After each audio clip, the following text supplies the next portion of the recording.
and we were building a common language. And sometimes that common language was even around building training programs very broadly across government departments, nationally or statewide, so that there was investment of 3 to 4 years to build and change mind frames. This common language was becoming part of our national conversation. There were signs that policy was shifting, and policy shifted. Services were beginning to be reformed, and there was integration happening around some of these services. Government departments and NGOs began to shuffle and restructure. Commissioning began to look different, and corporates and philanthropists became heavily involved as partners in this big work. That is over a very short period of time, and I know that when we're beating ourselves up about what has been happening in the world of collective impact, it's also worthwhile to take stock and to say there's some good things happening here, and still much work to be done. If you look though at the ecosystem, and this is, I'm just borrowing this model of early childhood development, but fundamentally this is the ecosystem that we're trying to affect. One of the interesting things is that we have, ahead of schedule perhaps, been able to affect some of the change around those outer rings, around the policy environment and the way the government's operating statewide and federally. We've begun to impact the formal services and the community environments and the service provision. Certainly we're seeing signs of that. The pieces that are more difficult, we're finding harder to budge and to connect around the kinship and informal networks, the immediate family, and then wrapping around the individual. Not all of us, but for some of us, this is a very hard ask.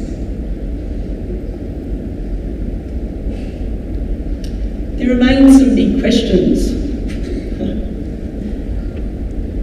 In terms of scale, I don't know what's happened to that question mark, but it's shifted somehow, but we'll go with it. In terms of scale, how do we actually achieve scale, and how can that be sustainable?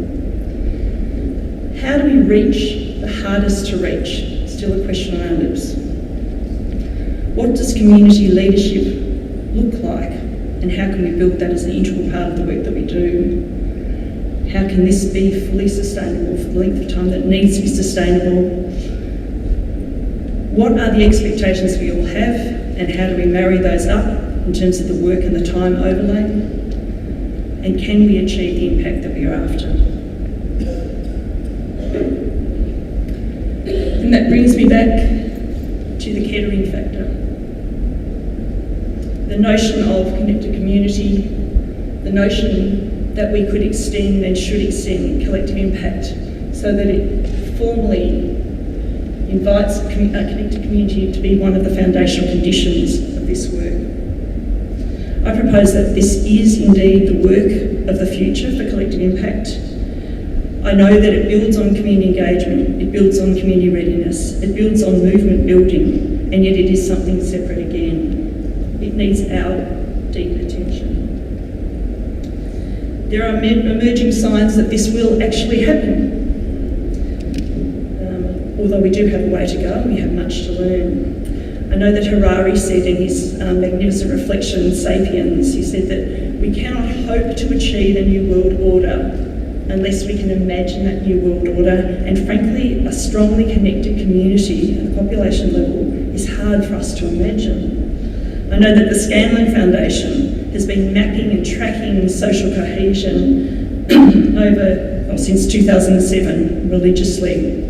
And yet there has been a lack of a purposeful, intentional response to that diminishing and disintegrating cohesion.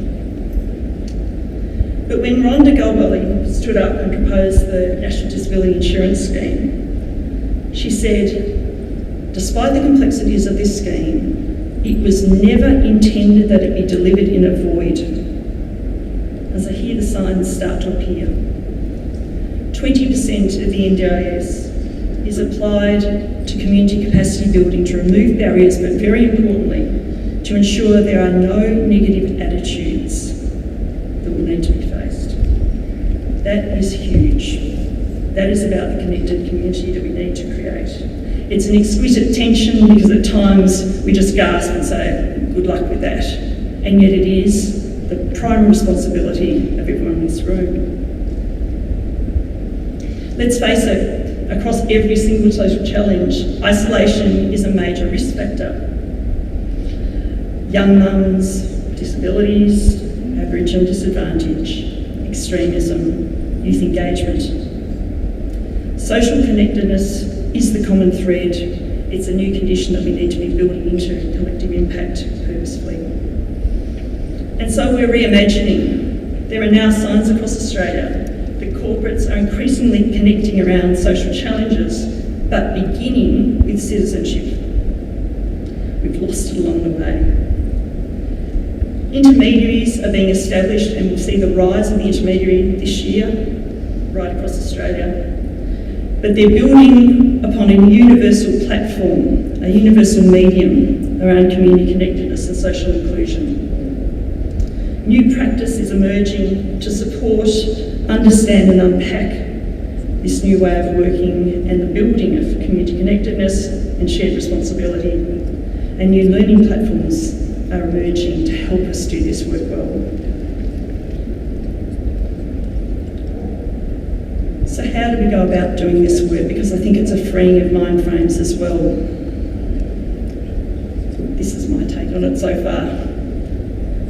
I think we need to work to engage community with the social change initiatives that we're all undertaking, but more importantly, to engage each with the other. I think we often make it about the activities that we're engaging in and not think so broadly. I think we need to protect against the rhetoric occupying the space of community engagement. I think we need to connect up community engagement activities so they become a cumulative cultural change amongst our communities. We need to build new skills and create an intentional work stream for this bigger work, and I think we're ready for it. And we need to invest in building social capital amongst our own agencies if we're providers or partners in this work, so it doesn't just become about a community responsibility, that we increase the workforce exponentially, that we reset the balance of the work, we leverage from these emerging investments, significant investments around the country. We shift the balance from shallow integration of services, funds, policies and business units, and I say shallow again with a big sigh because it's taken a long time to get to this point, but it needs to be so much more than that. So we talk much more deeply about the integration and connection of community. I see community connectedness as both an enabler and an outcome. We need to describe and measure the elements of shared responsibility at the community level and to celebrate this growth of which we're capable.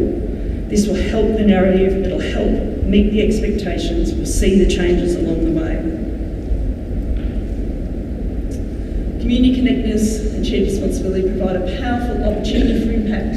It's the change that I see as being of deepest significance for collective impact as we move forward in Australia, and it requires our awareness and demands our action. So I want to thank you for your time today, and just a reminder that Kettering Combined Aquarians Party kicks off at 6 o'clock at the Kettering Yacht Club. You're all invited. Thank you.